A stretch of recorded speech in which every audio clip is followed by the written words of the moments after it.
السلام علیکم سیدہ سینٹر کے دیکھنے والوں، خوش آمدید۔ یہ پراسرار اور بھیانک کہانی آپ کو کر دے گی خوف میں مبتلا، تو سنیے اور شیئر بھی کیجیے، اور برائے مہربانی لائک کرتے ہوئے سبسکرائب کر دیں ہمارے چینل سیدہ سینٹر کو، بیل آئکن کو ساتھ دبائیے اور نوٹیفیکیشن پر کلک کر دیجیے گا۔ ہمارا گھرانہ جوائنٹ ہے، یعنی جوائنٹ فیملی سسٹم ایک خوشگوار مثال ہے۔ ہمارا گھر، ہمارے تمام چاچا اور تایا ایک ہی چھت تلے مل جل کر رہتے ہیں، اور اکثر رات کے وقت خوب کچہری لگتی ہے، یعنی مل جل کر سب بیٹھتے ہیں، باتیں کرتے ہیں، جس میں سب چھوٹے بڑے موجود ہوتے ہیں۔ اس رات بھی کھانے کے بعد ہم سب کزنس لاؤنج میں بیٹھے باتیں کر رہے تھے۔ بچے اپنی باتوں میں مصروف تھے، جبکہ بڑے سیاست پہ باتیں کر رہے تھے، اور لڑکوں کا پسندیدہ موضوع کرکٹ تھا۔ اسی دوران اچانک کسی نے راہیل بھائی سے کوئی ڈراؤنی کہانی سنانے کی فرمائش کر دی، جس پر ہم سب کزنس نے بھی شور مچانا شروع کر دیا کہ ہمیں ہارر کہانی سنائیں۔ تو راہیل بھائی نے کہا، جھوٹے قصے کہانیاں تو تم لوگوں نے بہت سنی ہوگی، مگر آج میں تم لوگوں کو جو قصہ سنانے جا رہا ہوں وہ بالکل سچا اور آنکھوں دیکھا ہے۔ ان کی بات سنتے ہی سب بھائی کے قریب ہو گئے، اور انہوں نے اپنے ساتھ گزرا ہوا سچا واقعہ سنانا شروع کر دیا۔ یہ واقعہ تب کا ہے جب ہم کالج میں پڑھتے تھے۔ ان دنوں ہم پیپر سے فارغ ہو کر بوریت سے بھری چھٹیاں گزار رہے تھے کہ ایک دن میں اور میرے تینوں دوست حسن، سمیر اور دانش، ہم چاروں نے پروگرام بنایا کہ ہائی وے پر کھانا کھانے چلتے ہیں، لانگ ڈرائیو بھی ہو جائے گی اور مزہ بھی آ جائے گا۔ یوں ہفتے کی رات کا پروگرام طے ہو گیا۔ ہفتے کی شام تک ہم سب نے اپنے سارے گھر کے کام ختم کر لیے اور رات کی تیاری شروع کر دی۔ میں نے حسن کو فون کیا تو وہ بھی تیار تھا اور میرا ہی انتظار کر رہا تھا۔ پھر دانش اور سمیر کو فون کر کے ان سے کہا کہ وہ دونوں حسن کے گھر پہنچ جائیں، ہم سب وہیں سے چلیں گے۔ سمیر اور دانش اپنی اپنی بائک پر حسن کے گھر پہنچے۔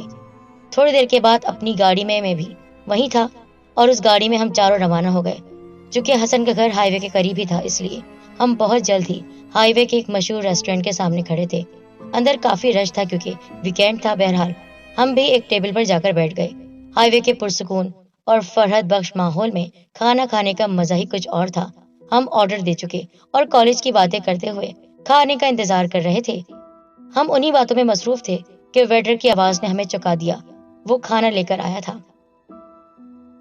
ہم نے کھانا کھایا اور تقریباً 2 گھنٹے کے بعد ریسٹورینٹ سے نکل گئے۔ گاڑی میں تیز میوزک سنتے ہوئے ہم واپسی کا سفر طے کر رہے تھے۔ پھر یکایک میرے ذہن میں ایک بات آئی اور میں نے آواز آہستہ کر کے بیٹھے حسن کی طرف دیکھا اور کہا، یار، یہاں آگے ایک عمارت تعمیر ہو رہی ہے۔ میں نے سنا ہے وہاں کوئی آسیب ہے، کسی لڑکی کی روح یا پھر کوئی جن وغیرہ وہاں رہتا ہے۔ کیا خیال ہے وہاں چلیں؟ ابے پاگل ہو کیا؟ ہم یہاں تفریح کرنے آئے ہیں، مرنے نہیں۔ ہم میں سے کوئی وہاں نہیں جائے گا۔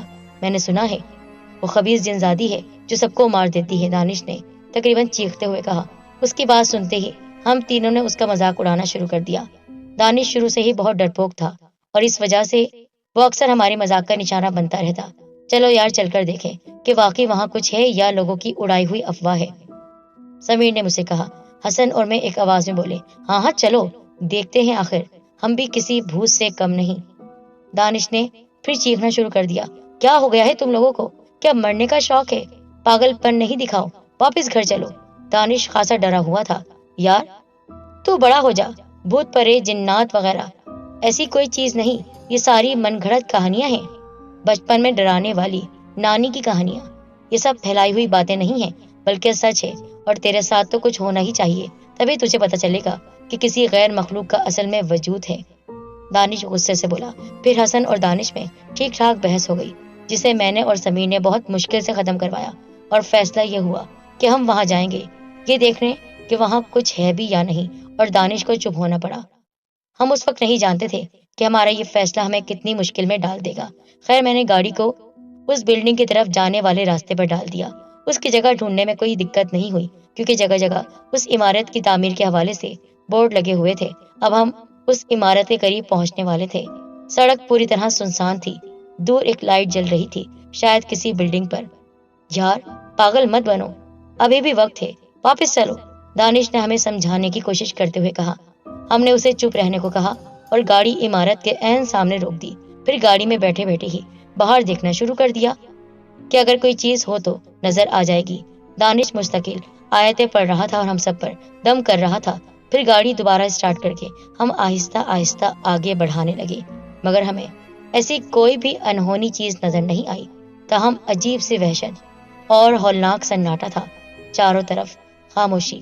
تھوڑی تھوڑی دیر کے بعد کسی کتے کے بھونکنے کی آواز آ جاتی، جو اس ہولناک خوفناک سناٹے میں تھوڑی دیر کے لیے ارتعاش یعنی ہلچل پیدا کر دیتی۔ راستہ بالکل کچا تھا اور وہ بلڈنگ بھی ختم ہو گئی تھی، مگر راستہ ختم نہ ہوا۔ بس دیکھا کچھ نہیں ہے یہاں، پھیلائی ہوئی باتیں ہیں، جھوٹی باتیں ہیں، کوئی جن بھوت نہیں ہوتے، میں نے پیچھے بیٹھے دانش سے کہا، اور اس نے سکھ کا سانس لیا۔ اب یہاں سے چلو یار، تھوڑا اور آگے چل کے دیکھتے ہیں، کیا پتا کچھ نظر آ جائے، سمیر نے کہا تو دانش ایک دم غصے میں آ گیا اور چیخنے لگا، مجھے گھر چھوڑ دو، پھر جہاں جانا ہے چلے جانا، جس جن زادی کو دیکھنا ہو دیکھ لینا، وہ جس دن تمہاری جان لے گی نا پتہ چلے گا۔ میرے سمجھانے پر وہ خاموش ہو گیا۔ ابھی ہم کچھ ہی آگے گئے ہوں گے، اچانک حسن چیخا، گاڑی روکو راہل۔ میں نے ایک دم بریک مارا۔ ابے تو پاگل ہے کیا، گاڑی کیوں رکوائی؟ میں نے اس پر غصہ کرتے ہوئے کہا، یار سامنے ایک آدمی آ گیا تھا اچانک سے، تجھے دکھا نہیں؟ حسن تو پاگل ہو گیا ہے کیا؟ سمیر نے بھی جھلاتے ہوئے کہا، یار میں سچ کہہ رہا ہوں، واقعی یہاں ایک آدمی تھا، دیکھ حسن، اب تو ہمیں نہیں ڈرا؟ اس بار دانش نے اس کو بولا اور حسن چپ ہو گیا، مگر اس کے چہرے سے پریشانی ختم نہیں ہو رہی تھی۔ میں نے دوبارہ گاڑی سٹارٹ کی اور ایک بار پھر ہم آگے بڑھنے لگے۔ یکایک گاڑی ایک دم جھٹکے سے بند ہو گئی۔ میں نے کئی بار سٹارٹ کرنے کی کوشش کی، مگر گاڑی سٹارٹ نہیں ہوئی۔ دانش کا تو جیسے سانس رک رہا تھا، خوف اس کے چہرے سے نمایاں تھا۔ وہ ہم پر چلانے لگا، اور آؤ یہاں پر، اب آ رہا ہے مزہ تم لوگوں کو، بہت مستی سوجی تھی تم کو، ایسی مستی اچھی نہیں ہوتی، کسی انسان سے پنگا لو تو بات ہے، لیکن یہ وہ مخلوق ہے جو نظر بھی نہیں آتی اور طاقتور ہوتی ہے، کبھی کبھی لینے کے دینے پڑ جاتے ہیں ایسی شرارتوں سے۔ ہو سکتا ہے انجن میں کوئی مسئلہ ہو گیا ہو، میں اتر کے دیکھتا ہوں۔ میں اب بھی اس کی بات نہیں مان رہا تھا۔ میں نے گاڑی سے نکلتے ہوئے کہا۔ میرے ساتھ حسن بھی باہر آ گیا۔ بونٹ کھولا تو انجن بہت گرم ہو گیا تھا۔ میں نے گاڑی کے ریڈیٹر میں پانی ڈالا۔ ارد گرد کافی اندھیرا اور ہو کا عالم تھا۔ آپ سوچئے، اندھیرا، چاروں طرف ویرانی، کوئی انسان نہیں، صرف ہم چار۔ راہل یہ قبرستان ہے، ہم قبرستان کے باہر کھڑے ہیں، حسن نے میرا کندھا پکڑتے ہوئے کہا۔ اس دوران سمیر اور دانش بھی گاڑی سے اترے۔ دانش نے کہا، میری بات مانو پلیز، یہاں سے چلو، مجھے یہاں بہت خطرہ محسوس ہو رہا ہے۔ ابے یہ قبرستان ہے، یہاں پر صرف مردے ہوتے ہیں، سمیر نے اسے چڑھایا۔ یار وہ دیکھ، وہ کون ہے؟ اچانک حسن نے ایک جانب اشارہ کرتے ہوئے کہا۔ ہم تینوں نے پلٹ کر دیکھا تو ایک عورت بال کھولے قبرستان میں جا رہی تھی۔ یہ منظر ہمارے ہوش اڑا دینے کے لیے کافی تھا۔ یار ہو سکتا ہے یہ عورت چلا وغیرہ کاٹنے جا رہی ہو، یعنی کوئی عاملہ ہو، منتر وغیرہ کرتی ہو، کالا جادو۔ سمیر کی اس بات پر گھبراہٹ کچھ کم ہوئی۔ چل یار دیکھتے ہیں کہ چلا کیسے کٹتا ہے، حسن نے کہا۔ کوئی نہیں جائے گا اندر، گاڑی میں بیٹھو اور واپس چلو، یہاں رکنا ٹھیک نہیں ہے، وہ عورت مجھے ٹھیک نہیں لگ رہی۔ دانش نے ہمیں تنبیہ کی، یعنی ہمیں سمجھایا، مگر ہم نے اس کی باتوں پر کوئی دھیان نہیں دیا اور آہستہ آہستہ قبرستان کی طرف بڑھنے لگے۔ یہ انسان بھی نہ پرتجسس ہوتا ہے، لینے کے دینے پڑ جائیں اس حد تک چلا جاتا ہے۔ میں نے پلٹ کر دانش سے کہا، تم بھی آ جاؤ ساتھ، مجھے کوئی شوق نہیں اس طرح مرنے کا۔ ٹھیک ہے پھر تم یہیں گاڑی میں بیٹھ کر ہمارا انتظار کرو، بس ہم ابھی آئے۔ ابھی ہم نے قبرستان میں قدم رکھا تھا کہ ایک عجیب سی مہک آئی۔ یہ مہک اتنی شدید تھی کہ ہمیں ابکائی آ گئی، یعنی الٹی آنے لگی۔ ہم آہستہ آہستہ آگے بڑھ رہے تھے، مگر وہ عورت ہمیں کہیں دکھائی نہیں دے رہی تھی۔ کچھ اور آگے جا کر ہم نے اسے ڈھونڈا تو اچانک ہماری نظر ایک قبر پر پڑی۔ وہ عورت وہاں بیٹھی کچھ نوچ رہی تھی۔ اندھیرا اتنا گہرا تھا کہ ہمیں نہ تو اس عورت کی صورت واضح نظر آئی اور نہ ہی یہ کہ وہ کس چیز کو نوچ رہی ہے۔ اس دوران میں وہ شدید ترین بو بڑھتی جا رہی تھی۔ ہم درخت کے پیچھے چھپے ہوئے خوف کے عالم میں مستقل اس کی اس حرکت کو دیکھ رہے تھے۔ سمیر نے کہا، یہاں سے بھاگ چلو، یہ انسان نہیں ہے۔ مگر حسن کی ضد تھی کہ نہیں یار، اب آ گئے ہیں تو دیکھ کر ہی جائیں گے، آخر کیا معاملہ ہے، وہ عورت ہے، ہمارا کیا بگاڑے گی، ہم یہاں تین ہیں اور مستنڈے جوان ہیں، دیکھو تو ہماری باڈی۔ وہ ہنس رہا تھا، پھر یکایک بادل گرجے، بجلی کھوندی اور ہماری نظر اس عورت پر پڑی تو خوف ہمارے جسم میں ایسے دوڑنے لگا جیسے کوئی سانپ ہو۔ دل جیسے دھڑکنا بھول گیا۔ وہ انسان نہیں تھی بلکہ کوئی بہت ہی بدصورت عورت تھی جس کا رنگ ایک دم کالا تھا، سیاہ، آنکھیں سرخ انگارہ ہو رہی تھی، اور باہر کو ابلی پڑ رہی تھی، دانت بھی گندے اور باہر کو نکلے ہوئے تھے، جبکہ ہاتھوں اور منہ سے خون ٹپک رہا تھا۔ ہم نے وہاں سے بھاگنے کے لیے قدم اٹھائے، مگر ہمارے پاؤں جیسے زمین نے جکڑ لیے۔ بجلی دوبارہ چمکی تو خوف اور زیادہ بڑھ گیا۔ وہ خوفناک منظر ہم نے خود اپنی آنکھوں سے دیکھا۔ ہماری چیخیں نکل گئی، جس کی وجہ سے اس نے پلٹ کر ہمیں دیکھا۔ وہ ایک جانور کو نوچ نوچ کر کھا رہی تھی۔ ہم نے الٹے قدموں دوڑ لگا دی۔ وہ عورت چیختی رہی، رک جاؤ، میں مار ڈالوں گی تم سب کو، واپس آؤ۔ مگر ہم نے پلٹ کر نہیں دیکھا۔ حسن کسی چیز سے اچانک ٹکرا کر گر پڑا۔ جو ہی اس کی نظر اس چیز پر پڑی تو وہ ایک کھوپڑی تھی۔ حسن اس کو دیکھ کر خوفزدہ ہو گیا۔ ہم نے اسے گھسیٹ کر اٹھایا اور دوبارہ دوڑ لگا دی۔ وہ عورت پیچھے سے چیختی رہی، پھر اس کے زور زور سے ہنسنے کی آوازیں سنائی دینے لگی۔ ہم بھاگتے ہوئے گاڑی تک پہنچے۔ اندر دانش سو رہا تھا۔ ہمارے دروازہ کھولنے کی آواز سے وہ ایک دم چونک کر اٹھا اور ہم سے 10 سوالات کرنے لگا، مگر ہم دونوں، جی ہاں ہم دونوں تھے، حسن نہیں تھا۔ ہماری حالت اس وقت اتنی خراب تھی کہ ہمیں پتہ ہی نہیں تھا کہ ہمارے درمیان ہمارا تیسرا دوست نہیں ہے۔ ہم سے کچھ بولا نہیں جا رہا تھا۔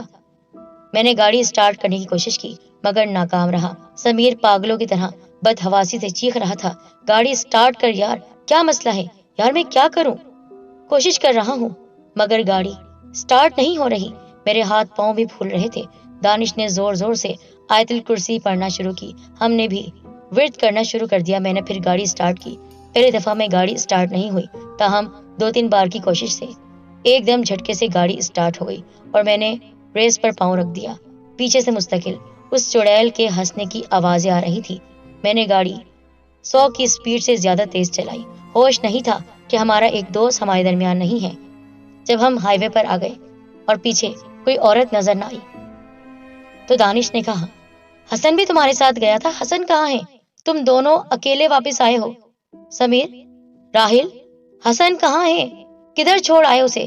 ارے یہ کیا ہو گیا؟ ہمیں بدحواسی میں، بے ہوشی میں پتہ ہی نہیں چلا ہمارا دوست پیچھے رہ گیا ہے۔ اف، اب کیا کریں؟ وہ خبیث جنزادی تو وہیں کھڑی ہوگی اور ہمارا انتظار کر رہی ہوگی۔ کہیں اس نے ہمارے دوست کو پکڑ تو نہیں لیا؟ اوہ اللہ، ہمارے دوست کی جان بچا لینا۔ اب کیا کریں؟ دوستی کا لحاظ بھی رکھنا تھا، ہمارے دوست کی جان بھی بچانی تھی، اور ہم اس کی شکل دیکھ کر ہمت نہیں کر پا رہے تھے کہ واپس جائیں، کیونکہ وہ ہم میں سے کسی اور کی بھی جان لے سکتی تھی۔ حسن زندہ تھا یا نہیں یہ ہمیں اس وقت نہیں پتا تھا۔ دانش نے کہا، جس وقت تم لوگوں کو سختی سے منع کیا اس وقت تو تم لوگ مانے نہیں، گئے وہاں پر، اور سب سے بڑھ کر حسن ہی شامل تھا تم سب میں۔ سب سے پہلے اسی نے ایک آدمی کو دیکھا تھا، پھر وہ عورت نظر آئی، لیکن پھر بھی وہ پیچھے گیا۔ کس بات پر غرور تھا؟ انسان ہونے پر؟ کہا بھی تھا وہ مخلوق ہے، ہم سے زیادہ طاقتور ہے وہ مخلوق، لیکن نہیں، چھوڑ آئے اس کو۔ ارے بس بس، بہت ہو گیا۔ ہم پسینے پسینے ہو رہے تھے۔ کیا کریں یہ بتاؤ، واپس جائیں یا پھر چلے جائیں یہاں سے؟ بتاؤ، دوستی نبھانی ہے یا پھر اس کو چھوڑ کر جانا ہے؟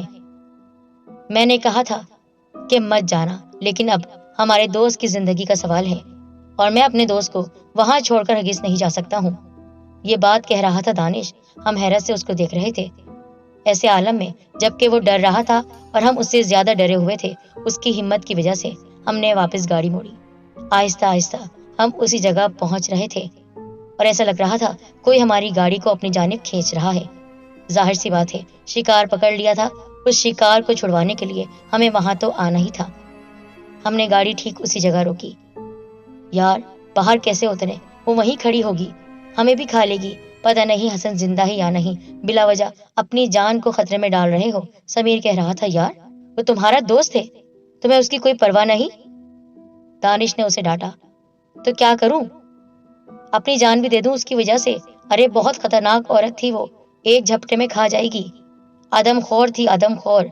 ٹھیک ہے، تم دونوں یہیں بیٹھو، میں ہو کر آتا ہوں، دانش نے کہا۔ تم جو اتنا ڈر رہے تھے اب وہاں جاؤ گے؟ ظاہر سی بات ہے، دوست کی محبت میں تو جانا ہی پڑے گا۔ دانش آہستہ سے دروازہ کھول کر باہر اترا۔ وہ آیت الکرسی پڑھتا جا رہا تھا، کلام الہی کا ورد ہو رہا تھا۔ ظاہر سی بات ہے اس کی حفاظت ہو گئی تھی۔ ہم نے اسے بتا دیا تھا کہ آگے قبرستان میں ایک قبر کے پاس وہ بیٹھی تھی، اب نہ جانے وہاں ہوگی یا نہیں۔ جیسے ہی اس نے قبرستان میں اپنا قدم رکھا، اسے ایک مرد کی آواز آئی جو چیخ رہا تھا، بچاؤ، میرے دوستوں، کوئی ہے کہ تم مجھے چھوڑ کر چلے گئے؟ یہ کیسی دوستی نبھائی؟ دیکھو یہ مجھے مار رہی ہے، بچاؤ، یا اللہ مدد۔ ارے میرا دوست، دانش نے فوراً آواز دی، حسن ہم آ گئے ہیں، تمہیں چھوڑ کر نہیں گئے، گھبراؤ مت، آیت الکرسی پڑھتے رہو، وہ شیطان عورت تمہارا کچھ نہیں بگاڑ سکتی ہے حسن، میں آ چکا ہوں۔ جیسے ہی اس عورت نے دانش کی آواز سنی، وہ بجلی کسی تیزی سے لپکتی ہوئی دانش کی طرف آئی، لیکن چونکہ دانش تعویذ پہنا ہوا تھا اور پھر سب سے بڑی بات آیت الکرسی کا ورد کر رہا تھا، اس نے اپنے گرد حصار قائم کر لیا تھا۔ اس کو سورہ جن بھی آتی تھی، وہ پڑھ چکا تھا۔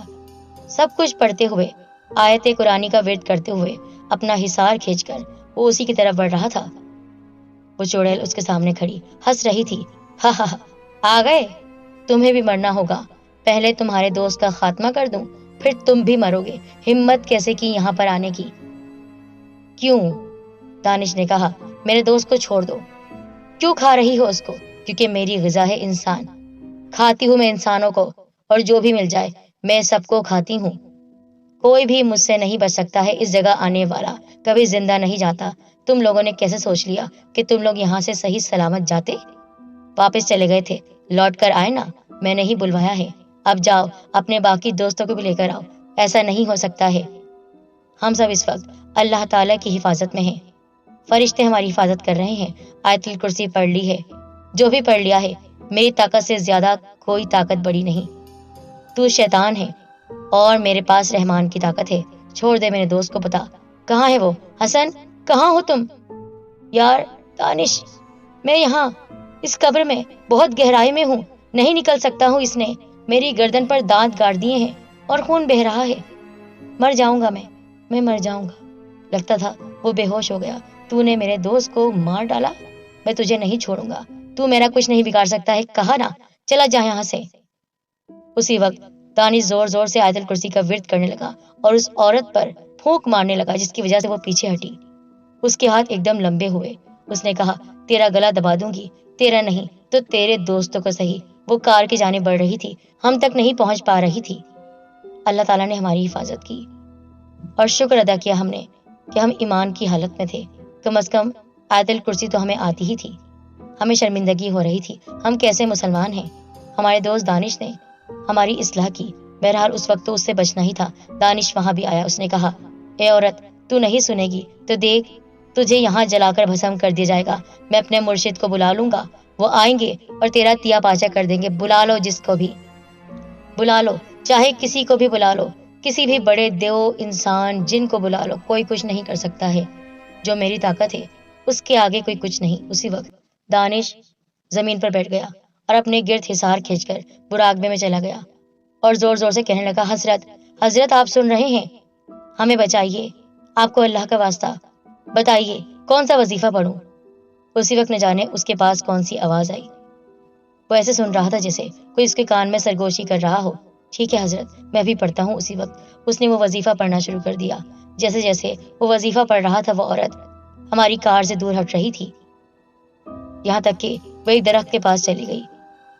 دانش نے اپنا وظیفہ مکمل کیا اور زوردار پھونک ماری اس کی جانب، جس کی وجہ سے وہ درخت جلنے لگا اور وہ عورت اس درخت کے ساتھ ساتھ جل رہی تھی، چیخ رہی تھی، کبھی کسی نے مجھے کچھ نہیں کیا، آج تم چاروں لڑکوں کی یہ اوقات کہ مجھے مار رہے ہو، میں کسی کو نہیں چھوڑتی، مجھے کوئی نہیں مار سکتا ہے، میں زندہ ہوں، میں زندہ ہوں۔ لیکن اس کی زندگی تو اب ختم ہونے والی تھی، وہ جل رہی تھی اور درخت کے ساتھ جل کر خاک ہو گئی۔ دانش فوراً حصار سے باہر آیا اور اس قبر کے پاس گیا۔ حسن حسن، تم مجھے سن سکتے ہو؟ لیکن حسن کی کوئی آواز نہیں تھی۔ یا اللہ، میرے دوست کی حفاظت کرنا۔ وہ نہ جانے کتنی قبروں کو پھلانگتا ہوا، ان قبروں کی اس حالت میں بیعت بھی کرتا ہوا اس جگہ جا رہا تھا جہاں پر حسن ہے، اور بالآخر ایک گہری قبر میں اس کو حسن نظر آیا۔ اس کی گردن سے کافی خون بہہ چکا تھا اور وہ ہوش میں نہیں تھا۔ بڑی مشکل سے ہم حسن کے گھر پہنچے اور وہاں پر ہم نے حسن کی والدہ سے کہا، فوری اس کا علاج چاہیے، کہ یہاں پر کوئی ہاسپٹل ہے؟ انہوں نے کہا، ہاسپٹل نہیں ہے، لیکن پڑوس میں ایک ڈاکٹر ہے، ان کو بلا لاؤ۔ ہم دوڑتے ہوئے ڈاکٹر کے پاس گئے۔ آدھی رات کا وقت تھا، وہ سو رہے تھے، لیکن جیسے ہی انہیں بتایا، وہ فوراً گھر میں آئے اور یوں حسن کا علاج ہوا۔ میں اگر وہ رات آج بھی یاد کروں تو میرا دل دھڑکنے لگتا ہے۔ حسن بچ تو گیا تھا، لیکن ذہنی توازن کھو دیا، کیونکہ اس عورت نے اپنی جو مکروہ اور گندی شکل اسے دکھائی تھی، وہ شکل اسے یاد آتی ہے، آج بھی وہ چیخ پڑتا ہے۔ اس واقعے کو 8 برس ہو چکے ہیں، مگر آج بھی ہم چاروں ایک دوسرے سے ملتے ہیں تو اس رات کا واقعہ سوچ کر ہمارے رونگٹے کھڑے ہو جاتے ہیں اور یقین نہیں آتا کہ ہم اس خطرناک خبیث جن زادی اور اس کے تمام ساتھیوں سے کس طرح بچے، کس طرح کامیاب ہوئے۔ یہ تو ہم ہی جانتے ہیں، لیکن اس دن کے بعد سے ہم نے سوچ لیا کہ ہم پکے نمازی بن جائیں گے۔ اب تک اپنی زندگی غفلت میں گزاری، کلام پاک نے ہمیں بچا لیا، لیکن ہمارا دوست جو کہ ذہنی مریض بن چکا ہے، اس کو دیکھ کر آج بھی ہمیں بہت افسوس ہوتا ہے۔ ہماری لاپرواہی سے ہمارا دوست اس دنیا میں ہوتے ہوئے بھی ہمارا نہیں ہے۔